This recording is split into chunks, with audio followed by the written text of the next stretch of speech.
Às vezes o que nos afasta de Deus não é não acreditarmos mais nele, mas não acreditarmos mais em nós. Muitas pessoas se afastam porque têm vergonha de serem vistas por ele.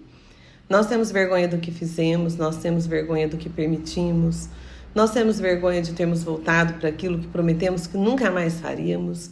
Muitas vezes temos vergonha da nossa própria história, ou vergonha de ainda estar lutando com coisas que acreditamos ali que já deveríamos ter superado e ainda não conseguimos. E esse é um grande erro que até Adão cometeu. Por quê?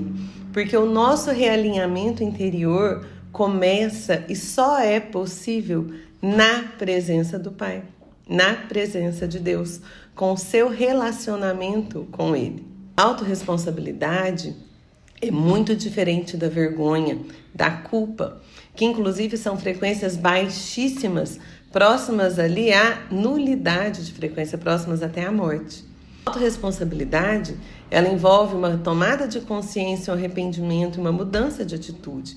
A culpa, a vergonha, ela te aprisiona em um lugar onde você vê que você é o erro e não aquela conduta, aquela ação ou omissão que você tomou. Passa a viver se condenando a viver escondida, literalmente. Escondida na vida, escondida de Deus, escondida até mesmo de você. E a nossa alma é muito inteligente, ela começa a entrar em sofrimento. E muitas vezes nós passamos por angústias, por ansiedades, por crises de pânico e não sabemos por quê. Você esteja fazendo exatamente isso com Deus. Você acredita, você ora, você tem às vezes até o seu momento aí de devocional, você fala de Deus para outras pessoas, mas existe uma parte da sua história que você não consegue colocar diante dele, por vergonha. Existe uma parte da sua história que talvez alguém tenha falado que você não era digna de estar na presença dele, que você não era digna ou que você estava em pecado, te acusando de uma forma ali que te fez se esconder, se fechar. Mas hoje eu quero te lembrar do Salmo 32, onde Davi diz assim: quando me calei, meus ossos envelheceram por causa do meu gemido durante todo o dia. De noite suas mãos pesavam sobre mim, meu vigor esgotou-se como uma seca de verão. Quando confessei meu pecado a ti, quando parei de esconder a minha culpa e disse, confessarei minhas ofensas a Adonai, então tu perdoaste a culpa do meu pecado.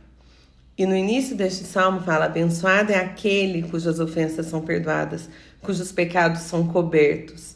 Abençoados são aqueles a quem Adonai não imputa culpa, em cujo espírito não engana. Quem é abençoado, quem Adonai não imputa culpa, não é aquele que nunca errou. É aquele que se aproximou dele, confessando a ele a sua fraqueza, confessando a ele a sua dor, a sua dificuldade. E ele encobre, ele te abençoa, ele te perdoa. Ele é que faz esse realinhamento dentro de você. Sem se relacionar, sem se abrir diante dele, você não consegue. Talvez você tenha confundido arrependimento com autopunição.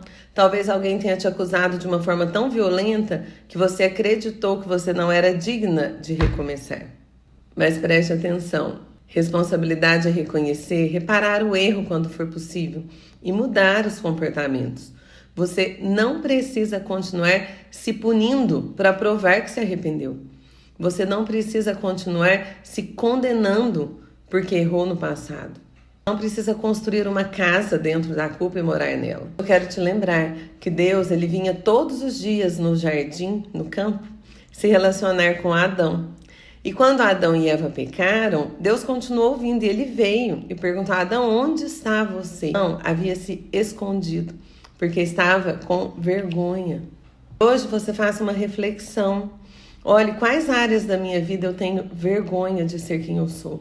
Em quais áreas da minha vida eu ainda estou presa nesse sentimento e estou me condenando a viver uma sentença de culpa eternamente? Deus não é assim. Deus é abençoador, Ele é perdoador. Mas hoje o primeiro passo para o seu realinhamento interior seja parar de fugir de Deus e buscar refúgio nele. Pense nisso, um ótimo dia para você.